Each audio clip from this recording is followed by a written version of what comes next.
Hi, I'm Dennis Weiss. I work for Eagle Communications. Welcome to our town.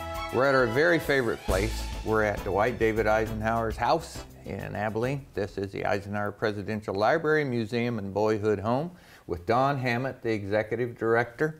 And we're going to talk about the future because the future is fun. Welcome. I'm glad you're here today. Thank you. Glad to be here. Always glad to be here for any reason at any time. So, but with the camera, we get to talk. Yes. And it's graphic between us here. The wall here between us is really gives us a format to talk about the renovation of 2018 and all the terrific things that are coming for the museum facility. That's right. To be here in Abilene. So, first of all, but how are you? I'm doing well, thank you. All right. I like Ike. You like Ike. We all like Ike. Right here. Okay. So tell us, 2018 is a big year. It is. Renovation doesn't seem to really capture the essence of what y'all are going to do over there to me. Reinvent almost seems better. We're using the word redesign. I don't know if that works for you, but... Oh, it'll work for me. Works for you. You're the boss. So let's talk about redesign. Okay, so what we're doing is we're planning a redesign of our exhibit spaces in the museum building. We have new information available to us over the past few years as more classified materials have been declassified. So we have new scholarship we can use to create newer exhibits. There's new exhibit technologies available to us now. And frankly, the thing that I'm looking forward to is bringing this story to a new group of people, perhaps changing the didactic nature of it to meet the needs of a new group of people. Sounds like Reinvent to me. You can say Reinvent. Okay. No, it just sounds wonderful. It just sounds wonderful because, you know, I have a little inside hint on what you're talking about here. So, but I'm just so excited about what you're doing. So start us out. We've got the graphic of the building, but many of our watchers will have been through the existing building and the exhibits that change all the time. But this is fundamental change. Absolutely. This is just the layout of the exhibit has changed, and really one of the major features is this new central corridor with a new bathroom. And this in itself changed the entire structure of the exhibit space. And we're going in the other way now. Exactly. So now when you enter the lobby, the exhibit space starts on the right and you do a counterclockwise rotation, but now you'll enter in the left and do a clockwise rotation. Okay. So, you know, every time you work inside a building, an older building, and this is an older building, you get the chance to fix some infrastructure things, and it looks like you're doing that with upgraded bathrooms in the central corridor. But the topic for interest for me is the different ways that you're reaching out to people as you go through the rooms and how you're following Eisenhower's life around. Exactly. So give us a view of that, a virtual Don Hammett tour. Sure. Well, please remember that this is still fairly conceptual, and as we get down to the details, things may change. But conceptually, this is what we're sticking with. Okay. Okay? So when you enter the exhibit space, the first gallery will be I Come from the Heart of America. We all know that Eisenhower was very proud of being from Abilene. This is where his family started. And I personally believe that the things that he learned while he was here in Abilene really led him to be the man that he became. So his life here in Abilene is very important. In this gallery, we're going to have information about his family members. All of his brothers went on to be exceptional men in their fields. And we'll be able to talk about his mom and his dad and what they did to create this man and this family from this hometown. It's really an amazing story. The Boyhood Home is here, and you can go take a tour of the Boyhood Home, and you'll still be able to do that after this is completed. Absolutely. But this sounds like to me that we're giving people a glimpse inside that Boyhood Home with the first exhibit here. Exactly. Of who those people are, what they did, how they grew up, and what they became. Exactly. Yeah. That's exactly right. And you know, the story that we can tell a story in this gallery about Ida and what Ida did to teach her boys the things that she felt necessary that they needed to learn to move on in life. And I'm really interested to see the content and how that develops. Well, that sounds like a great place to start a story about Eisenhower, doesn't it? His boyhood family experience. You know, his mother, that's a unique story. We should do a Why Like Ike sometime about his mother. I think that would be a great She's story. a fascinating woman. Yeah, a lot of things people probably don't know. Probably. Okay, so what's next? So when you move on, this section clearly is going to be a military section, his early military life. He and Mamie become married, and now we can start telling the story from two points of view. One's from Mamie's and one's from Ike's. Mamie had a clear role, an important role in the relationship and in the development of Ike. Some people have said if it weren't for Mamie, we wouldn't have had the Ike that we had. She was a very important person in his life and helped him quietly in his progression along his path, his career path as well. So we get to talk about them being in Panama and that she had to chase bats out of her house, and she did not like that. Neither would I, frankly. But while she was doing those sorts of things, he had these exceptional educational opportunities with the leaders of those places where he was stationed. Right. So we'll talk about that. And then we move on into the World War. World War II was clearly global. And I don't think that we always understand that it was a global war. So in this area, if you see that circle down at the bottom, right there, that is actually going to be a 3D globe. I'm so excited about that. With projections on the inside of it, which will show, which will be a graphic representation of a global war. We'll have information running around it about the progress of the war, how many troops were in battle, where the troops moved, dates, specific dates. So this is going to be a graphically interactive visual tour of why this was a world war. I can just see legions of children to young adults stopping there and watching that. I can too, and I'm a visual learner, so I don't always read things, but that will be good for people like me who learn from watching something. One other comment. You know, we've always, as long as I've been involved with the museum and the library, there's always been a Mamie section. Yes. But I've never seen it presented as Ike and Mamie, and certainly not what Mamie's partnership with Ike did for the general and president.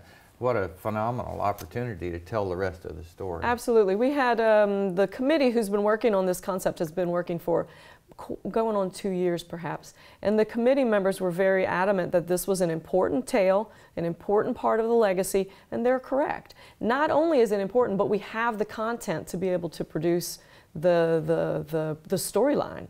Yeah, that'll be fun to learn from even people who think they know, right? It will be. It'll be fun because that's what museums do. They tell you and show you things in a way that we don't have access to on a regular daily basis. So, you know, as wonderful as Googling things are, it's not the same as standing in front of an interactive exhibit of artifacts, ideas, words, pictures, and explanations of how this moved. Young Dwight David Eisenhower, married young, up through the ranks of his life in Camp Colt and World War I and all of that. That's just a tremendous story, lots of stories there. I agree. I agree. And that, to me, that's the magic of museums. Yeah. No dinosaurs after the light goes off. It's magic during the day when you're here, right? That's the real magic. Okay. So where America goes to war. Then you walk through the little doorway, and we are at the invasion of Normandy. You see the table on the graphic? That's the D-Day planning table, which I know gives you chills. It does. In fact, I just cooled off for the first time in this interview, so I'm... You ready to talk about the D-Day table? Yes, I am. So that is the D-Day planning table. That is where our leaders, our military leaders, sat and developed the concept of the D-Day invasion. We talk in-house about what conversations happened around that table, who sat at the table, who raised their voice, who, you know, threw papers across the table, things like that. Just the human element of what happened at that table is spectacular. Yeah, yeah, and I'm going to skip my favorite line because we're on TV. So, but this is the table that Eisenhower would have walked away from, muttering under his breath a time or two. Without a doubt. That's my word picture for what I'm actually thinking. Okay, so without a doubt, that table represents a physical artifact that is central to the world that we live in today. Absolutely. I think if there's one artifact that's undoubtedly the place. That's it, that artifact right there. If it hadn't been for that invasion, we would be living in a much different world. Mm-hmm. However, if you move along in the exhibit space, you come to our Mulberry Harbor. And if it hadn't been for the continued supply after the invasion, we still would have had a problem. Yeah, the Mulberry Harbor, that could be, you could have a museum with, you know, for young boys. I would love to play with the Mulberry, and young girls, for the Mulberry Harbor, that should ignite creativity. Exactly. That's an artifact that thing did not exist before this action. Well, I think from a perspective of a high school education or a high school history class, we don't necessarily talk about the supply after the invasion. We talk about the invasion and then the continued movement of troops, but we don't talk about supplying those troops in a class. So this, to me, is a really interesting concept, that not only do we have to get our troops to the shore and up the cliff, but we have to continue getting gas in and continue getting food in. Yeah, the genius, maybe we're comfortable talking about war and being excited about things because of what we do and who we are, right? Not to say that war is good, no. And I don't want to come across that way, but I do want to be clear.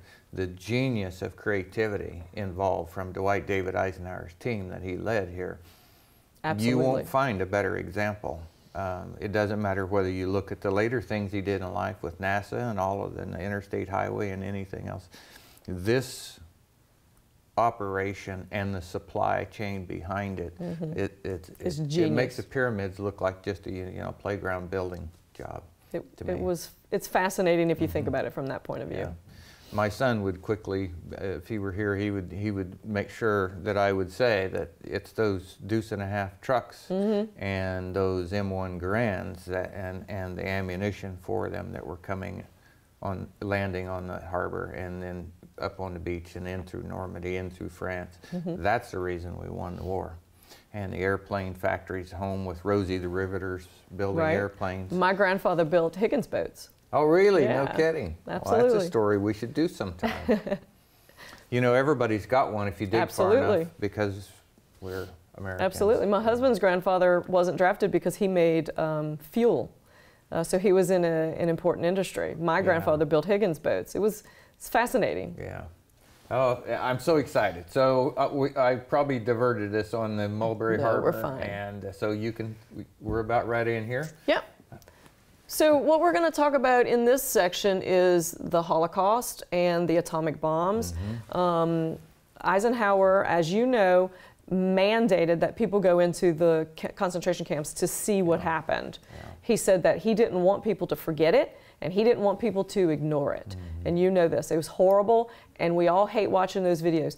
But if it weren't for his insistence on this, we wouldn't know the atrocities that occurred. We wouldn't know to avoid them in the future.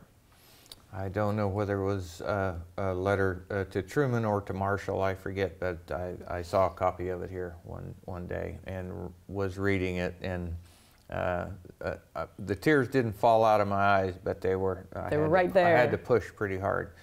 And the words that Eisenhower said was why he went to the concentration camp. He said, because he wanted to testify that I saw. So there was no doubt. And you think about, well, who would doubt? Well, look at the news today. There are lots of people who politically doubt the Holocaust.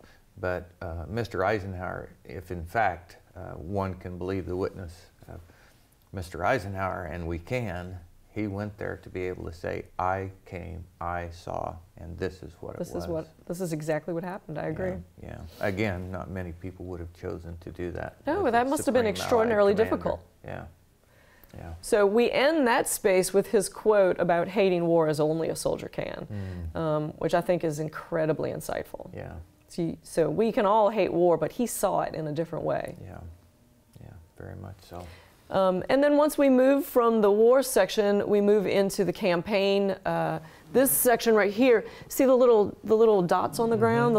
What that's going to be is a projection. I'm really excited about this. It's a projection of all the little I like Ike and I like Mamie buttons. Oh, really? And it's going to project on the floor and just show the overwhelming political support that they had during this campaign time. So that'll be fun. And frankly, here at the Eisenhower Library, we get to tell 2 stories about our president. And so to move from this incredible World War military career story into a presidential story is fascinating to me and exciting for all of us. Another time to talk about Mamie. Right. The partnership was a partnership. I have heard it said behind political discussions that without Mamie, that first election maybe not had ended so well.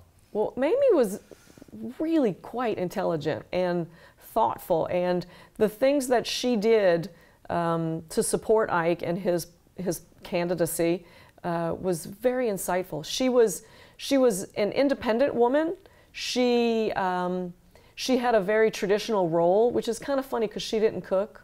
She did the finances. So it wasn't completely traditional, but she had a very traditional, I am the homemaker, I take care of the home attitude. However, she was also very much a feminist because she believed in another woman's right to have another path. She believed you follow your path, and that's feminism. You know, isn't that the heart of American individualism? Absolutely. You know, you take all the current politics aside, isn't that what American individualism? You're an individual. Absolutely. I'm an individual. We each get to choose, don't we? Right. And she deserve supported my support, that. and right. I deserve your support. But again, we have the story of Ike and Mamie, you know, so President and First Lady, extraordinary story. So we move into this little section up there, little semicircle section. That is Mamie's Gallery. Okay. So that will look different, it'll feel different. It'll be Mamie's pink and green, the colors that she loved to decorate with. We'll be able to rotate her clothing. We have a lot of her clothing, a lot of her hats. And we'll get to really talk about the things that she did to support social diplomacy, to support, you know, a new way in the White House. Okay, very good. So we're right here. Yep, that's right. Okay, so we're moving on. It says waging peace. So Eisenhower's presidential foundation, if you will, was on waging peace. He said that we needed to do everything we could to avoid war. War was that bad. We need to avoid it. So in this section, we get to talk about all his diplomatic missions, all of the diplomacy that he and his staff in to control communism. They were all very concerned about the expansion of communism. And it was, honestly, for me, when I look back into the 50s, I sort of see Happy Days and Laverne and Shirley and poodle skirts and, you know, chubby checker. But it was actually a very scary time with the atomic bombs and communist expansion and things like that. So these stations, we have several stations where we can talk about the things that he was working on to ensure our safety and our peace and our prosperity. I think, again, there's repeating what we're saying here, but about different times of history. But this is an unparalleled opportunity to show the Eisenhower administration for what it was, which was, okay, 8 years of peace and prosperity. That's what we all, Laverne and Shirley side. Absolutely. 8 years of peace and prosperity. The reason we had 8 years of peace and prosperity is because we were not in a hot war with the Russians or the Soviet Union. And that's the other half of the story. That's the Cold War. It's this far from being a hot war during there. And who stood there to keep it from being a hot war? And that's the Eisenhower administration. Absolutely. Yeah. And then one of the things that I'm personally looking forward to is talking about civil rights. So civil rights is actually a little bit further along in the exhibit, but you know, as a Southerner, the civil rights movement is still very important. And actually that's the crux of the importance to me, is that all of these concepts, all of these topics are still relevant, are still important, are still things that we deal with. Yeah. And that's fascinating. It is fascinating. That's what museums are supposed to be, right? Exactly. It is an opportunity for us as individual human beings to learn something we can apply to our lives. So that section, I think I told you the story about being in Little Rock and a guy who considered himself a scholar of the time. I'd given a little talk and I mentioned that Dwight David Eisenhower was the one who's sent 1,000 members of the 101st Airborne, so 9 children could go to Central High School. And he caught me in the hall and he said, I really appreciate you having said that. He said, I've always attributed it to Kennedy. And he said, I'm a Bobby Kennedy fan. I collect a lot of memorabilia. He said, I always just kind of attributed that to Kennedy. He said, but it was Eisenhower. And yes, it was. So, but what a great story to talk about leadership. We were looking at his picture on the wall here, and I love that picture. You know, that's the guy who made the decision. Absolutely. It said, who promoted the civil rights legislation and then backed it up with 101st Airborne to make sure 9 kids could go to high school. You know, that's a story that nobody else can claim, that one. Not that one. Yep, yep. Super duper duper economic policy. One of the things that we're dealing with in this section right here is the prosperity that, that all Americans, it was really the first time that Americans were affluent, generally speaking. Suburbia started. Suburbia, home ownership, televisions, automobiles. This was an incredibly prosperous time. And it was all due to the policies that were put in place by Eisenhower and his cabinet. The World War II we talked about from the Mulberry Harbor all the way through how that started innovation, right? So, but many countries have had innovation during war. America stands close to alone with the innovation post-war, including the Marshall Plan and the rebuilding of Japan and then rebuilding of the homeland to turn all of that pounding plowshares out of what we were turning into tanks and planes and guns. Right. And you know, women workforce went from nearly 0 to way high, and then now that's where the modernization of our modern economy, with both people contributing, that came in the Eisenhower years. Well, and don't forget all the children that were being born. Yep. I'm not forgetting this one. He was my president in 1957. So. Yeah, so we had a great increase of population as well that we needed to figure out how to support. So you're right, it was very innovative, I actually really enjoy mid-century modern architecture, and I'm sorry, you're making fun of me now? No, no, no. But, no, I got a time cue from our producer over there. So this section being mid-century modern and all the things that occurred during that time period is fascinating to me. Then we need to get you to do a special thing so you can tell me what that means. Okay. But we've only got a minute and a half left on this show. So then we should rush through. We should probably get him out the door. So at the end we have his farewell address where he talked to us about being concerned about the military-industrial complex, and he really gave us some insightful and prophetic even thoughts about the future. Right. And then he says goodbye to us, and after his passing we say goodbye to him. And so his legacy lasted even after he left the president's office, and frankly until today. So we get to talk at this very last thing, we get to talk about how Ike and Mamie are perhaps in the news today, or his policies are in the news today, or... We always run out of time with Dwight David Eisenhower and There's Mamie. too much to talk about. There's too much to fit into any one program, but I think we have a really good sense of what the renovation, reinvention, your word was? Redesign. Redesign. Well, don't forget, we're going to have lots of programming going on. And lots of things in the community. Exactly. So we're not going away, we're just shifting around. Exactly. Okay. Okay, thanks for your time today, Dawn Hamlet. Happy to share time with you. It's been a lot of fun, it always is. Folks, I hope you appreciated an insight into what 2018 and beyond is going to look like here at the Eisenhower Presidential Library, Museum, and Boyhood Home. I've had a lot of fun. We're wishing you a great day.